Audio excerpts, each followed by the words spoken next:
Michelle, welcome to the Live the Width of Your Life podcast. I'm so excited to have you with me today.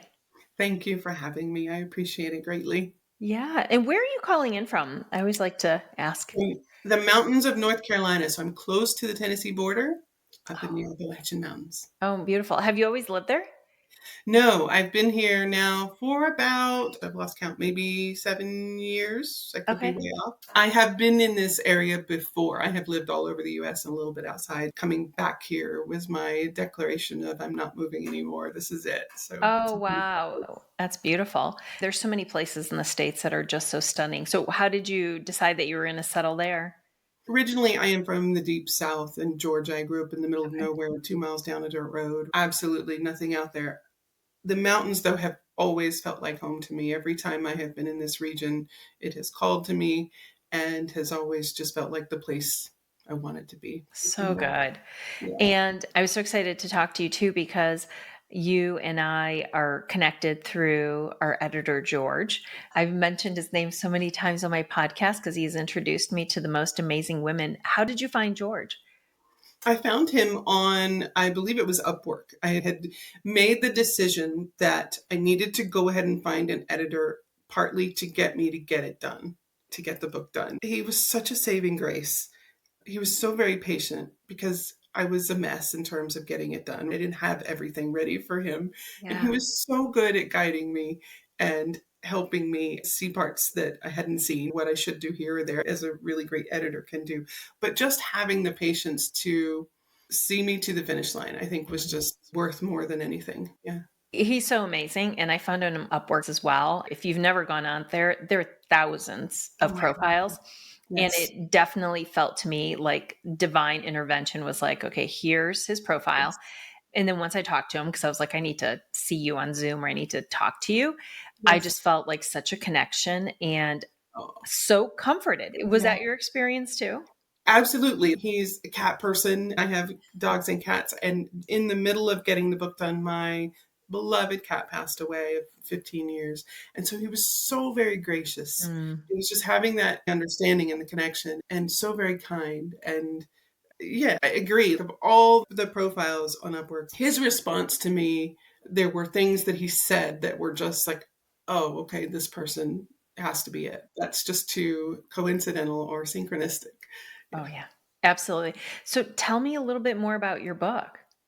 Yeah, sure. So the 7 minute shift is a process that I developed primarily for people who are just starting out in building their business and they're really coming up against this and they do want to manifest. They may be familiar with manifesting, may be very well experienced in it. But again, when it comes to building a business, that's something entirely different and it can Mhm. dredge up so much that gets in the way of creating the outcome we desire. So I developed the 7 minute shift process as something you can very quickly do in your day to get beyond that analytical mind, the part of your mind that is throwing up all the sometimes irrational, we'll say often unhelpful emotions. That will get you past that and help you raise your vibration.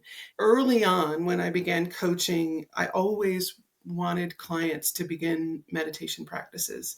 And I realized very quickly, just because it was something I was very familiar with and comfortable with and could do, not everybody could, at least in the beginning, or it just wasn't the right thing for every person. So that's where the 7 minute shift came out of, was something that is faster, easier, and can get you to a similar place. Wow. That sounds extremely helpful. And I also encourage my coaching clients to do meditation if possible. But tell us more about how did you come to develop the 7 minute shift? And was it something that came to you? Did you channel it? Or was it something through experiences that you noticed was helpful with your coaching clients? I think it was a little bit of all of that because it was in one evening that I was sitting and reading, and what I was reading was not related to it at all. It was probably some of my fun kind of sci-fi fantasy, like escape books that I read all the time. And 7 minutes just popped in my head, and I was like, Mm. 7 minutes. And I immediately started thinking about what if I could get my clients to a better place, elevating their state of mind in 7 minutes or less. And Mm. I thought, all right, so there's some importance to the 7 minutes. And I started going through, if I had no other tools, what could I give them? What could I Yeah. walk them through quickly? And then that's how the process developed. That's amazing. And Yeah. so once you had this process and you had this idea, did you know that you were going to turn it into a book right away? Or were you toying around with what is this? I pretty quickly knew that I would create a book. The challenge, though, it's funny, I'm a copywriter, Yeah. but the challenge of writing a book was huge because I had these ideas in my head of what it needed to be. And so when I finally gave myself permission with the 7 minute shift to say, you know what, write something that's more like a workbook. Yeah. And the book, it's short and easy to consume in a day and work through. And that, changed everything. And so from the time that you decided you were going to write this book to the time that actually was published, how long was that? I would say that it was still about a year because I was working on it myself and was pulling things together. And then it was probably about, if I remember correctly, and I could be wrong, it might have been somewhere between 4 and 6 months once I reached out to George that I got it done. Me too. Isn't that Yeah. so funny? Same. Do you try to do it on your own? You're like, okay, there are professionals who love doing this and they've done it before, and we Yes. all need a guide. And so when did you publish your book? How long's it been out now? It's November of, let's see, 22, I believe. Okay. Again, I may be wrong. I know it was November, but I'm pretty sure it was 22 yet. And what's so interesting, he was working on my book at the same time then. Really? Isn't that funny? Oh, Because wow. I Wow. published in December of 22. Ah, okay. Yeah, so maybe Very actually he interesting. started right after yours because ours was a Yeah. little crazy accelerated timeline. So you have a company called Elevated Mind, and I know that the company's focused on helping people create businesses and lives that they desire. So tell me a little bit more about when you started the business and what you've learned during the process of Mm, helping people design these businesses and lives that they love. absolutely. So, to tell you that, I'll tell you a little bit about my background because that Yeah, is connected to it. And so, absolutely. my background, as I said, I'm a copywriter, but I am a marketer in general. And so, I have worked in online marketing for over 15 years and spent many years behind the scenes of multi-million dollar coaching companies. And one in particular, starting out when the team was literally 4 people, bringing that company from just over a million to over 15 million at the time that I left in revenue. And during that time, I wore many hats: copywriter, email marketing manager, lead coach, digital product creator, funnel builder, all of these things. I even would have clients who were in this company's upper tier coaching programs fly in and spend a weekend with me in a co working space in a larger city nearby to get some intensive work done on their funnels. And during that time, I met tons and tons of people. As you can imagine, I coached thousands of people online and many people in person. And I realized there was this pattern emerging that it didn't matter who you are, how much money you have, how much you invested or didn't invest, how much knowledge you have, experience, etc. It wasn't the thing that got you to success in your business. The thing that held you back was your own mind. And if you didn't know how to navigate that, the chances were slim that you were going to reach the goal you wanted for yourself. And sometimes it was incredibly heartbreaking. Being someone who's very empathic, it was difficult to experience it over and over again. And I think that's what really motivated me to dive deeper into mind management, manifesting, and happiness. And that's what led me to create Elevated Mind. Mm. Did you ever struggle with mindset yourself? My entire life. Oh my God. My entire life. I tell people all the time, and my clients especially, that I am not, because people, when they hear that I'm a certified happiness coach, they think happy go lucky, everything's rainbows. And I struggled for years and years with depression, and I would be someone who would have random catastrophic thinking throughout the day, Mm, no control over the direction my mind would take me in, or at least I didn't feel like I had control over it. So I am my best client. yeah. It's been an incredible journey. Just as I've said about building your own business dredges up so many things, me too, same thing for me. So not only were my motivations to help people get past this very clear pattern and block I mentioned as being the mind, Yeah. but it was for myself as well. hmm What did you do to get yourself out of that thinking? The very first thing, the point at which I can say, if I go back, and this is related to manifesting, if I go back about probably 12 years, I had just gone through a divorce after 23 years of marriage. I had two teenagers at home. I was starting over completely. My ex husband was military, so I had spent Mm. 20 plus years moving every 18 months on average. So I did not have a quote career built up. And I was working at a box chain store and completely exhausted. And I was sitting on the sofa one evening, just breaking down in tears because I was so tired and so unhappy and so uncertain of what to do next. And out of a really pretty much desperation said, I'm just going to pretend that everything's great. Everything's perfect. I'm going to just close my eyes and Yeah. imagine this beautiful, peaceful mountain valley and everything is wonderful. It was literally to survive in that moment. It was literally to survive. And so I would do that as much as I could. And it was probably about a month after I started doing that, that I was at work. I was managing a print services department, and I had a woman come in who needed help with a brochure. This brochure was for a nonprofit organization who gave grants to women who had experienced abuse. And I helped her redesign the brochure and get everything printed. And as she was leaving, actually, she walked away and then she came back and she said, we have all this money to give away, but nobody's applying. And she just smiled and walked on. So that evening I applied and I did receive a grant from them within about a week. And I used that to start a copywriting business on the side. And that Wow. went from one thing to another.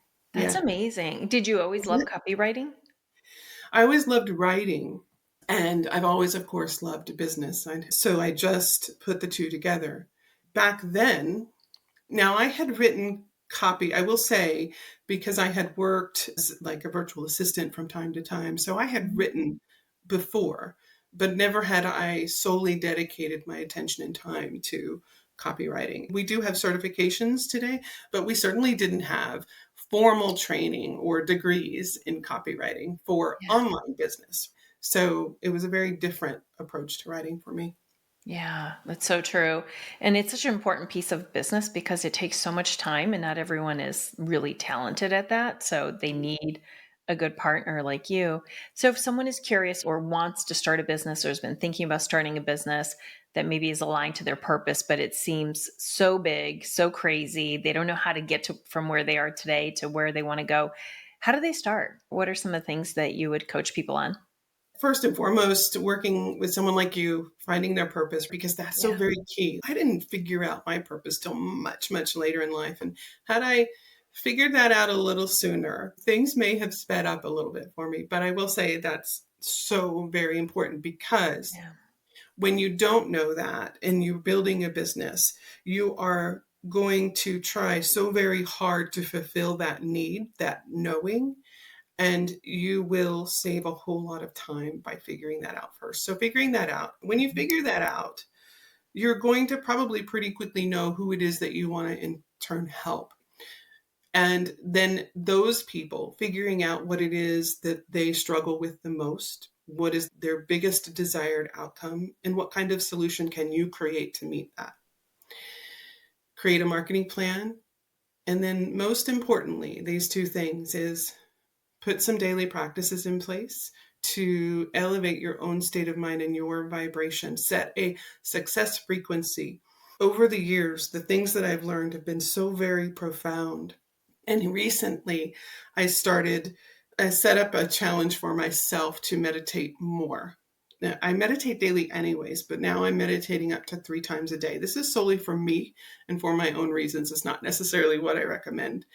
But what I've learned in the process is you can set a success frequency. You can tap into the feeling of that. When we practice different manifesting techniques, or for that matter, even meditation, we might tap into something that we feel so very strongly for a moment. When you do something consistently, you learn to hold that frequency. And that is very key. Putting those daily practices in place, and of course, learning how to manage your mind so that you don't get derailed. I equate it to, in terms of manifesting and mind management, are like two sides of one coin. And you really can't have one without the other. Those are the things, like, those are the key things that I would recommend to anyone starting a business. Absolutely. It's so interesting because I started my business about 5.5 years ago. And I think I underestimated just how important it is to focus in on mindset, to feel all the fears and to just sit with them Yes. and to work around, and also the daily practices. I also know that I have to do my daily practices. Like, my devotion is so important to then help me into the discipline part of my business. But what are some of the other things besides meditation that you personally do, and maybe some things that others that are listening should look into as well? Yeah, this is the fun part. I have a membership called Advanced Manifesting, and I created this solely to dump everything I know and everything I've learned and continue to learn around manifesting so that others could have access to it. And so it might be, daily practices are very unique to the individual, but they also change. They change for Yeah. me. So it might look like meditation, and it might look like certain techniques. So, for example, I have one called the Quantum Council, and I do this right before I go to sleep, which is asking a certain question formatted in a certain way so that not only does the brain get it and understand it has to find a solution, but you're also tapping into, in that state when you are just about to fall asleep, you're tapping into something I believe greater, right? Something maybe quantum field, right? Or the original energy, whatever we want to call it. Mm. It could look like that. It could look like a lot of inner work. And this is key. I will often equate this to, when it comes to manifesting, that it's this road that's straight ahead of you. And you know, if you just stay on this road, that you're going to get to where you want to be, or who you want to be, or have, do, or become. And as you're traveling on this road, you realize it's littered with debris. And the debris is the fear, doubt, and the worry, and the beliefs and the reactions. And you can get bogged down and stuck in that debris so that you can't move forward. You may even get off the road completely and just give up. So the inner work is what removes the debris, gets it out of the way so that you can manifest so much faster. And so some of the daily practices may be the inner work. It may be the mind management, although that's something I teach a little bit further along, but it's also learning your brain and how it works and why. So it's all these pieces. It may be scripting or journaling. There, I have exercises in there as well that address that. So again, it's unique to the individual, where they are, where they're starting. It may change from time to time, and actually it should, because any routine can get old. And for me, right now, my 3 meditations a day, and generally one advanced technique that I'm applying, whether it's in the evening or it might be throughout the day. And of course, always mind management. For your meditations, are they different each time? Do you do a combination of different types of meditations? I've studied many different and practiced many different disciplines of meditation over the years. And what I have found is my favorite is guided meditation, or meditation that is music based. And the reason is, I am one to often find myself stuck in the analytical mind. So the guided meditation or music gives my mind something to do Yeah. as I go beyond the analytical mind. Now, I can sit in silence and meditate as well, but what I find to be the most releasing and the most joy inducing is when I have some sort of guided meditation. So that is typically what I'm doing right now, but it can change. Yeah. Yeah, I love mixing it up. Sometimes I like a nice quiet Vipassana, and other times, like you said, put the music on and just curate. I have playlists I curate, and I combine it with breath work now. Now they do so much breath work. I love doing breath work as part of my meditation because I just find that it's a much faster drop in and helps quiet the thinking mind much faster. And I know for those that are listening that think, wow, 3 times a day, that seems excessive. That's for me. It's something I love, though. It's just something that now I look forward to all the time, so it doesn't feel like Exactly. it's a chore or like I have to go exercise. It's more, oh, I get to go meditate and just Exactly. reset. I agree 100%. 100%. Yeah. Yeah. Yeah. So there's a lot of information about manifestation. It's a buzzword. Some people have a lot of misconceptions around it. How would you explain manifestation or even like what you've seen as most effective when people are trying to bring something forward that they want in their life, really, which is what Mhm. manifestation is? So there is both, at least in my experience, there is both a spiritual and a scientific side to manifestation. And so I will often, although I address both and I lean into both, I will often lean more heavily into the science of manifesting. So that means understanding again how the brain works, right? What's going on when we say setting a vibration or raising your vibration or setting a frequency, understanding frequency and how that works in the world, and understanding some of the quantum physics. For me, that's something that I love doing, but it can be a bit of a rabbit hole and confusing for a lot of people. So it's not something that I go heavily into. However, what I have found is that between frequency and electromagnetic field, we generate something when we bring our intention, attention, and expectation of outcome to the forefront. When we can do that and bypass the analytical mind or all of those reactions and fear, doubts, and worries, something really incredible and powerful happens that we can't fully explain. We can explain aspects of it scientifically to a point, and then we're like, I don't know. Something just happened. We can't say it's coincidence. It's just something more. So I believe that we are innately born and able to do this as human beings. It's normal. It's something we do all the time. We are not aware of it. It's not to say that we can control everything. I don't believe that. We can, however, influence the experiences we have in life. And we can certainly change the way we experience and react to everything that life throws at us. So manifesting is certainly about action and doing. We are physical beings in a physical world. There is a heavy component too, though, that is about your state of mind and the frequency you're creating. So, therefore, if we look at it from a state of potential, matter being this sea of potential that can take on any form, anything as we observe it and decide with intention, attention, and expectation, then there is a big mind factor in how you are able to focus in on that, if that makes sense, right?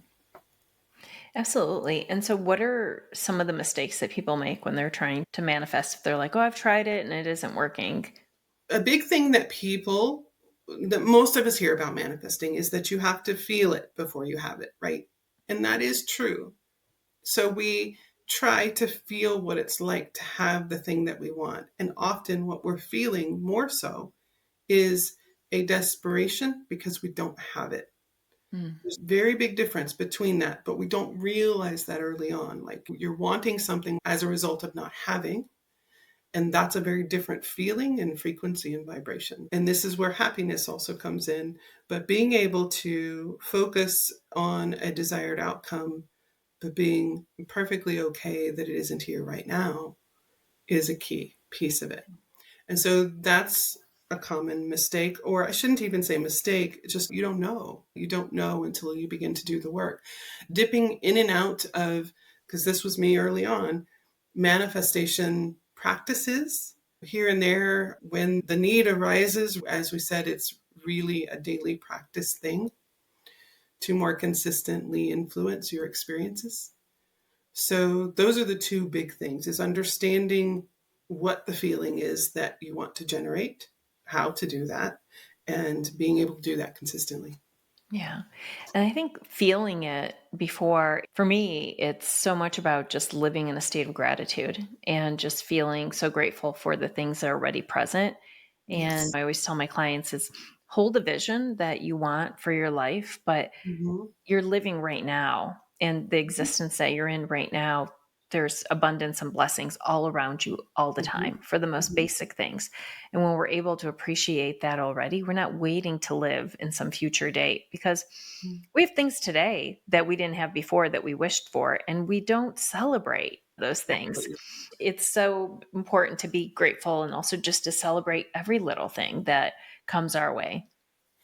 Very true. And I agree with you. The thing that I find in working with clients is even just getting to the point where they can do that is sometimes challenging Yeah. because the mind management piece, they don't Yeah. understand what's actually happening on a day to day basis in terms of your emotions and reactions and things. So being able to set that aside makes it so much easier to feel gratitude, for that matter, happiness. I do believe that cultivating happiness is a skill that you have Mhm. to learn because I sure didn't know how to do that. We're So, not yeah, taught it in school necessarily. no, Yeah. no. How do you work with clients? Because you are a happiness coach. So tell me more about what that means and who are some of your ideal clients that you work with? It's interesting. The people that I naturally attract are generally women who are over 50 and they either have some sort of wellness business or spiritual based business. They are not mainstream. So, mainstream marketing, or at least the mainstream pace, does not work for them.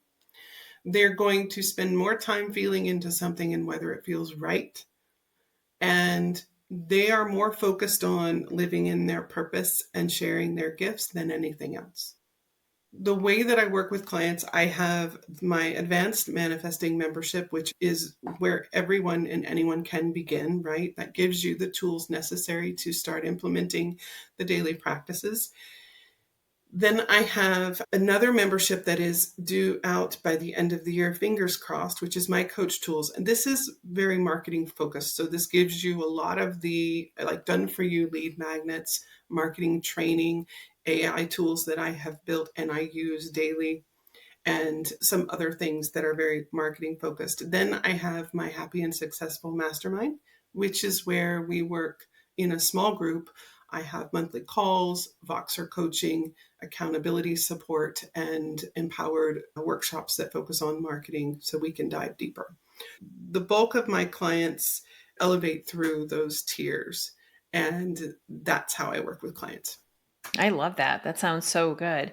How many people do you like to have in your mastermind typically? I do in different, so I may have multiple pods at any point Okay. in time because I keep it small. I Mhm. generally no more than eight in a group because that way I'm able to still give individual attention. Yeah. And because what we work on those calls, we certainly will work on marketing and they can bring their copy, they can bring their strategies, any of their marketing assets to me and I will review. However, most of the time what we're working on live is mind management as well as manifesting energy and anything that they feel is getting in the way of achieving the goals that they have in mind for their business. I love that. I think eight's such a good number too. And do you interview people before you welcome them into the mastermind? I have not, and that's generally because I've already had some kind of engagement. On occasion, I will have someone who is referred to me. And Yeah. so I've not had any engagement with them yet, but generally I've had some kind of conversation with them in different formats. They've been in my community a while and they come into Happy and Successful. Oh, that's wonderful. Can you share any high level, still respecting confidentiality, maybe some wonderful wins that some of your clients have had employing these skills? Certainly. So there are multiple manifestations. So whether it's something in personal life, as simple as money showing up, to clients showing up, to opportunities to speak or present to other groups. I've had another client who is on track to reach his goal for over 1 million in revenue. And that has happened again, many manifestations of just simply clarity, purpose in terms of his business and what he wanted to be able to help his clients achieve and how that was going to come about. That's a big thing is I Yeah. know what I want to help people do, but how? Yeah, it's just numerous things. And I think the big thing is with my clients is watching them be able to get to that point of experiencing happiness at will, right? Being able to bypass the analytical mind and watch the flow happen, watch it all unfold. Mhm. Yeah. So beautiful. So if folks want to work with you, what is the best place that they can find you? You can go to theelevatedmind.com and you can learn all about everything there and the different programs. There's also a 4-part audio series, Crossing Inner Thresholds, that you're welcome to listen to. And yeah, you can also catch me on LinkedIn as well. I post there quite frequently. So yeah, those are the Oh, best that's ways to find wonderful. me. So Yeah. good. And remind us again of when your programs are starting in case folks are interested, the They're mastermind on, and the mastermind is ongoing. It is okay. actually a monthly subscription. So you are free to cancel at any time. I like that because I want you there because you want to be there and you're ready to do the work. And if it Yeah. isn't working for you, then my goodness, I don't want to hold you there. Although I have yet to experience that with my clients, which is such a wonderful Mm. thing. Yeah. But I want you to have the freedom of that choice. I would say come into it with the idea that 4 to 6 months worth of work is going to make the biggest shifts, right? Yeah. So anytime you can come in anytime. That's wonderful. We'll definitely include all those links in the show notes. And then, Michelle, I ask a final question of all my guests, which is tied to the title of the podcast, which is what does it mean to you to live the width of your life? I love that. I love that so much.